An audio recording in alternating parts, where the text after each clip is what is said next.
Yes, I really have this set, and yes, I'm about to review it. Let's get started.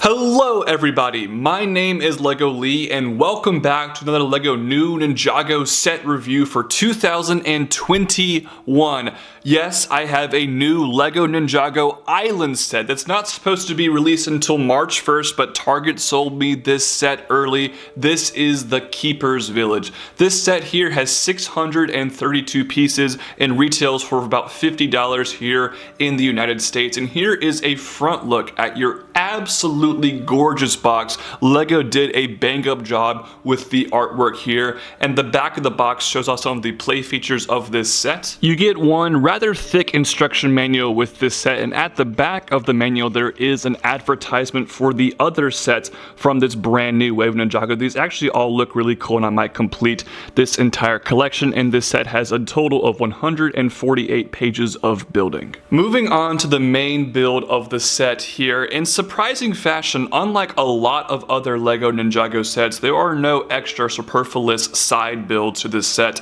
No little vehicles thrown in here to boost the piece count and potentially the price. You pretty much just get the very slightly modular main build of this set and the 5 minifigures. Let's take a close look at those figures here first. Kicking off the minifigures here, we have the new variant of the Ninja. This here is Island Kai, who is wielding 2 golden machetes. Very interesting and fitting weapons for this jungle island theme. He also has a great hairpiece combination with that headband. I love the look of that, and just some great printing and details overall. He has the typical Kai face underneath his mask. He also has back printing, a double-sided face, and a sheath with the katana on his back. This is overall just a great looking Kai figure. Next up here is Island J, who is wielding a golden machete on a chain, kind of like a nunchuck. Very, very strange weapon choice, but I love the printing of this minifigure, and I love his hairpiece with the headband.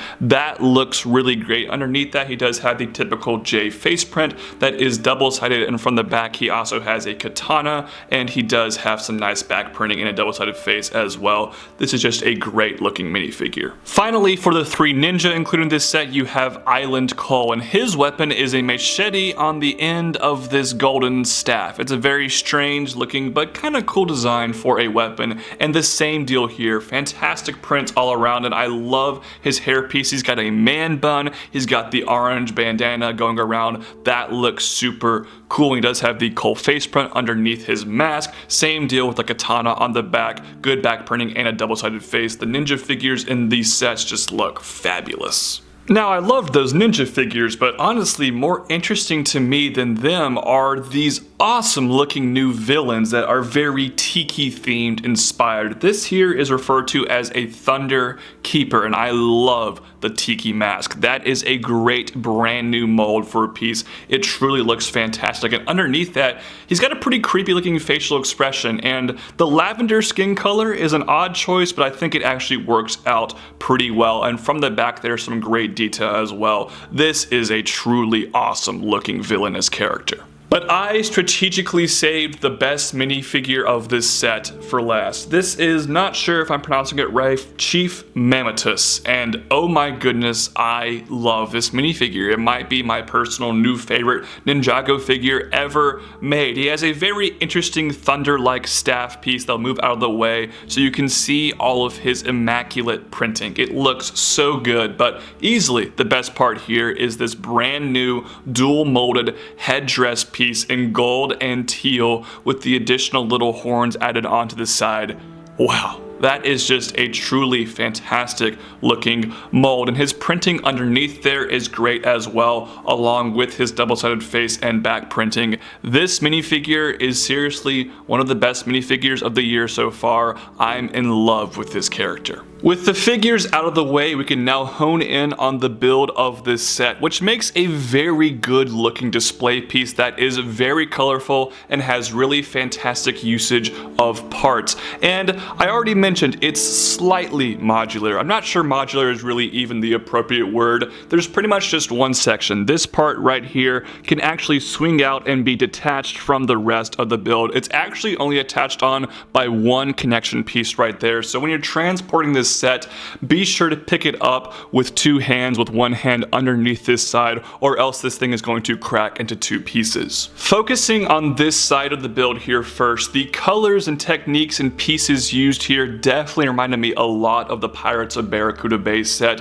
from LEGO Ideas last year, and honestly, this looks pretty good. It has a nice island aesthetic, and there are a couple of play features here, but for the most part, it's rather boring. LEGO does make a great use of that palm tree piece seen throughout this set. There's also some creepy skeleton and skull details going along, and a very small representation of a beach shore right here with a red crab. It's always nice to see crabs in LEGO sets. You can see a sticker with a symbol right there kind of hiding behind this palm tree, which is a pretty cool detail, and there's actually another sticker right here which is an actuator for a play feature. Simply by hitting this piece, it will very easily knock a palm tree branch out of the way. An incredibly simple but effective play feature, and hidden behind that is actually one of those flat stud shooters. So you push on this rod back here and it will launch out these pieces. So it's a little hidden play feature that works pretty well but isn't super exciting. Finally, for this section, LEGO has a couple of taller palm tree branches right here that look pretty cool, and this one actually has a small chain piece, and if you pull on this, it actually brings down the entire tree. It's not much of a play feature, but it works out pretty well, and I kind of get the thought that like the ninja are chopping through the jungle on this island. It's a decent little play feature. With that side out of the way, we can now focus on the main chunk of the build here, featuring this crazy totem pole that we'll talk about here in just a second. But first, the bottom section of this build has some really fantastic details, including an absolutely awesome use of the superhero blast piece right here as a lava flow. That is great. I absolutely love that, and the lava details on this side are really cool. I love the aesthetic of that. It looks just fantastic. Additionally, the greebling with these rock details looks really good. I love the little plants right here, and this printed shield piece is really nice as well. We'll talk about this section in just a second. We move over to the slightly more boring side here, where we do have an entrance, and we'll look at that in just a minute here, but we also have a spear on a hook and a staircase that leads up to the top, which kind of reveals a throne for our main villain. If I'm being honest, I'm not crazy about this throne build here. I especially don't like how it tends to interfere with the totem pole build here. The arms on this pole tend to hit these little arm details on the throne itself, which is definitely an annoying nuisance with this set. And honestly, aesthetically, I think it looks a little bit plain compared to the rest of the build of this set. Not LEGO's best work, and trying to put a minifigure on here, it doesn't look great. It's definitely one of the weaker designs in this set. But moving along from slightly ranting about a rather mediocre throne design, a very good design here is the mouth of this beast off to the side. I love the details here, especially with all the lava. It looks super cool. You can see this when the light hits the eyes and the teeth. That just lights up really well. I love what LEGO did with this design in particular. Flipping our main build here around to the back, it reveals some of the interior details, or lack thereof. To be completely honest, there's a decent amount of room down here, and you have this small little barrel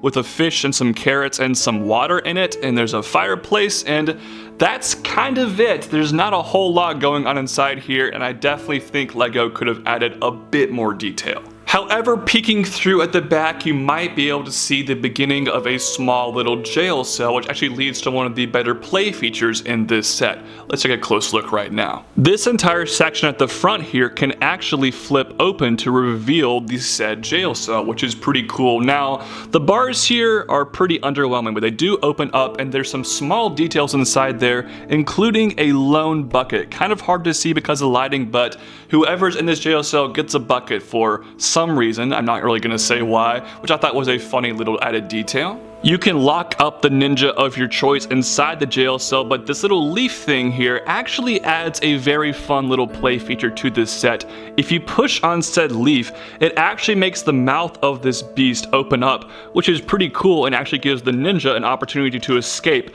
out the back of the jail cell. That is definitely the best play feature in this set, and is a simple yet really effective mechanism that works pretty well. But I truthfully saved the best detail of this set for before last, and that is this crazy tiki totem pole build that seems to be haunted in some sort of way, with the new kind of chase item of this line, this dragon amulet on top. First off, this piece doesn't really look like Lego to me, but it has some absolutely fantastic molding. I love the look of this piece, and of course these are highly collectible throughout this wave. As for the rest of this build, it looks so cool. The colors, the sticker details for the eyes, and the 3 different sections are all unique and really fun. I think this is an awesome added detail, but it doesn't stop there, because you can very easily remove this, which is pretty cool, and actually divide these into 3 different sections, which gives you like 3 separate villains for the ninja to fight. I love this. This looks great. This is definitely the highlight of this build, of this set for me. Bringing everything together, let's talk about the pros of this set. First off, the price per piece, $50, 632 pieces, is absolutely fantastic. And I think my favorite thing about this set is it just looks really cool. I love the island aesthetic, I love the bright colors, and I love just the aesthetic of this set as a whole and this kind of sub-theme of Ninjago. I think it really looks cool. The minifigures additionally all look good and have some absolutely fantastic new molds. Additionally, there's some pretty decent playability functions, and this set is a pretty good size. However, that kind of leads into the cons of this set. It's a decent size, but for 632 pieces, I kind of thought it might be a little bit bigger, so I'm slightly let down by the size of this set. And honestly, my main issue with this set here is, while I do like the play features we got, there's not a single play feature in this set that wowed me. And Ninjago is a theme that LEGO has full free range of creative playability opportunities, and the mechanisms here are rather mundane and very simple. I think they could have added a much cooler mechanism for something that is a play set after all. So I'm not thrilled with the playability of this set, but I do love the look of this set, and I love the minifigures especially, and I think overall it's definitely a good value and a good display piece. So all of those things being considered, I'm gonna give this set here an 8 out of 10. Those are my thoughts though. I'd love to hear your thoughts in the comments section down below. Also guys, while you're at it, please like this video, subscribe to my YouTube channel, follow me on Instagram, check out my podcast Brickology, and maybe consider becoming a Patreon supporter. Thank you all so much for watching. This has been LEGO Lee 329. Peace out. Bye bye.